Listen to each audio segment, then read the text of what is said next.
Hey everybody, welcome back to the channel. Hope you're doing fantastic today. My name is the Sandwich Lady, if you don't know who I am. And today I'm going to go over the inspection list from Geahr Offroad versus my inspection list. See how they're similar and not alike. Alright, so I have the inspection by me, the Sandwich Lady, in front of me on my laptop. I will put a picture of the inspection sheet up here in the video so you can read along with me as I go over this. Alright, here we go. Vibration at 25-30 miles an hour. Driving down the road straight, I felt a little bit of vibration. Wasn't sure what it was. Felt like the Jeep needed alignment. The Jeep, when you're going straight down the road, drove fine. Steering was tight, straight down the road. However, when you started to turn left or right, the Jeep wanted to just go that way. Possible exhaust leak. When I started up the Jeep, it smelled funny, like the exhaust leak somewhere. Or maybe it just needed a tune-up, or maybe both. The rear differential was damp around the gasket where the diff cover goes. Needs new tires. The tires that are on the Jeep are not up to my specs for a safe, roadworthy vehicle. The age of the vehicle, fluid changes all around, possibly needed new shocks. Again, I'm not so sure about the shocks. I think the shocks on it are fine. I did test each corner, just bouncing it up and down, and those were fine. Definitely needs a new soft top. The body and frame is in really good shape for the age of the vehicle. For a 1995, there's absolutely no rust on it whatsoever. The Jeep itself is not leaking anywhere. I didn't see any visible leaks, and it's pretty dry underneath. Brakes are good on it, which is good. However, I am going to do the brake pads just out of safety precaution, replace those, and then while I'm doing that, I'll take a look at the rotors and see if those need to be replaced. The ball joints itself are good. At some point, the ball joints on this YJ were actually already replaced. And how I know that is because on top of the ball joint, there's a nub where you put a grease gun on there to pump the grease in. And from the factory, they didn't come with that. It was like a one-time ball joint, so if it went bad, you just replace it and you weren't able to grease it. With the issues, it still drove fine. This Jeep still drives really good with the issues it has. Now here comes the inspection from Geahr Offroad. Geahr Offroad found that the drag link at the pitman arm is bad, and what I mean by that is it is a drop pitman arm that someone put on and is totally not needed with the size lift that's on here. So they recommended a stock pitman arm for this YJ. The stabilizer shock, so your steering stabilizer, is the front one is bad and needs to be replaced.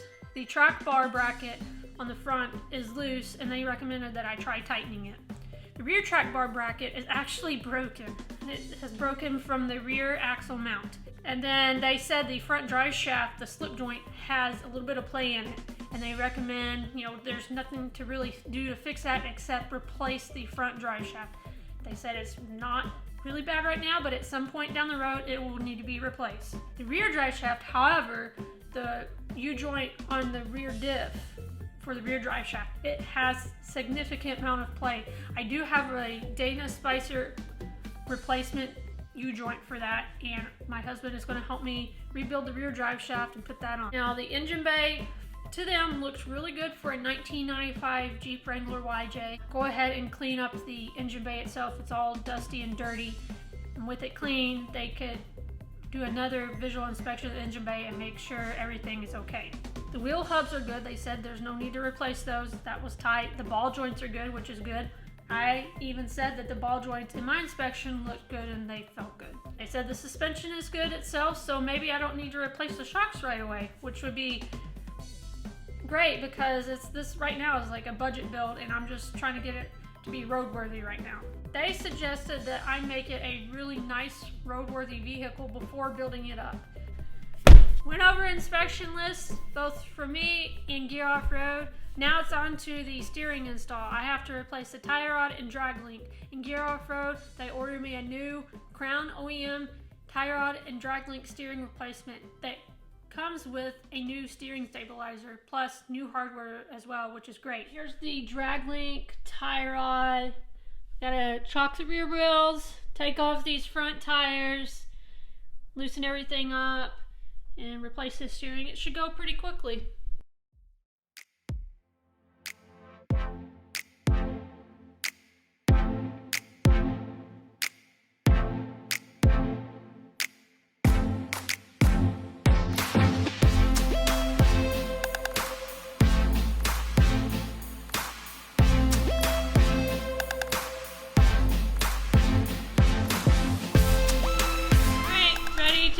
wheels off? Yeah.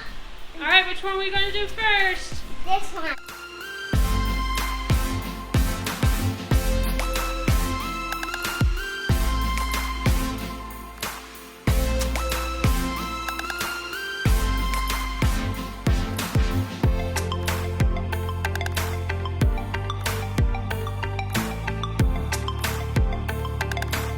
Where are we going now? Here. What do you want to tell them? Make sure to be safe as well. Alright, ready to get the tire off? Yeah. Can you pull it off? Yeah. Need some help? Yeah. Need some Alright. mommy help. Need some mommy help? Okay. Yeah. Hold the tire off. Alright. 1, Ready? 2, 3. Uh-oh. Here. Might need some mommy work here. Oh, we missed a lug nut, Anthony. Huh. Uh-oh. That's why it won't come off. Alright, get it. Okay. Alright. Get it off? Yeah. Get on the other side. Ready? Grandpa really put these on. Alright. Got that off. Whenever you're working on a Jeep, make sure you put your tire that you take off under a Jeep. Okay. That way, in case it falls, it catches the Jeep. Right under there. Pull it off. Need all your help. Need a little bit of help. Yeah. Alright, here, hang on. Let me set this down. Okay, film. Yep. Alright, roll it. Back there. Put it under the Jeep. Here, I'll help you. Okay. It's gonna hit the Jeep. Alright. Watch out.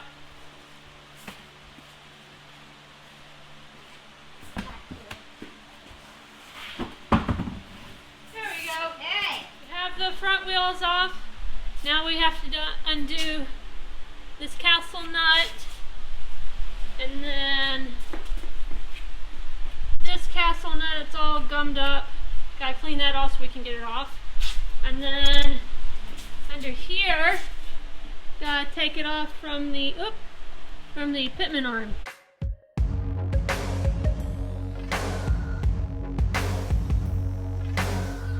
Saw your picture on my timeline. You were backlit by the sunshine. Couldn't text across the skyline. Undecided as I scrolled by. Timeline. Both went for hours by my timeline.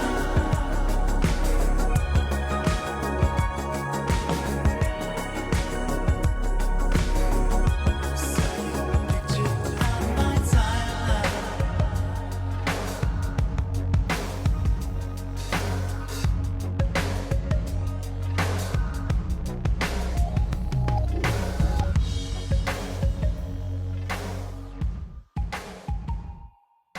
Got our new steering here. It's time to open it up. Okay. Ready? Yeah. Ugh. Whoa! Apple!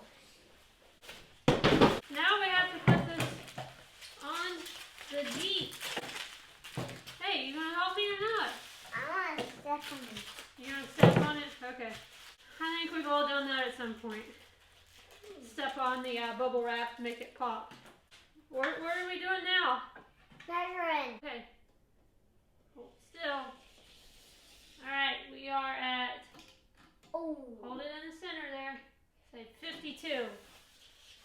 So we need to measure the tie rod center to center. Hold it there. We're at 53 3/4, so we gotta turn it in. Oh yeah. Yeah, turn it in a little bit. Is it allowed to use 2 hands? Yeah, you can use 2 hands, hold it in the center. About 15. Just brought it, we gotta bring it in more. Alright, so we got the new steering, tie rod, drag link, steering stabilizer all put together.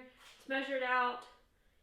And And this is the old one. So this new stuff's gonna be really nice on the Jeep and help it drive a lot better. So let's go ahead and get this put on the Jeep.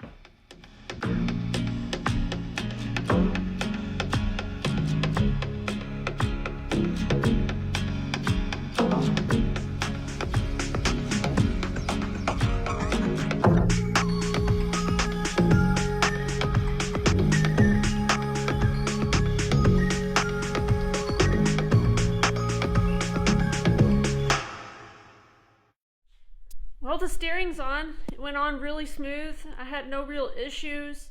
And honestly, this YJ is probably the easiest Wrangler I've worked on so far. So I did a test drive around the block, around my neighborhood. The Jeep drove a lot better with new steering components on. Does need an alignment. I did my own eyeball alignment, but it's not exact. So it's gonna go to Geahr Offroad and get an alignment done. Next thing that's gonna go on this Jeep is some brand new tires on some TJ Moab Rubicon wheels. I cannot wait to show you that. It's gonna be great. And then I have a few other parts to go on, but that'll be in the next video. But that's the end of the video. Thank you for watching. Remember, like this video, subscribe to the channel, comment down below what you think of the install, and I thank you again for watching, and until next time, bye bye.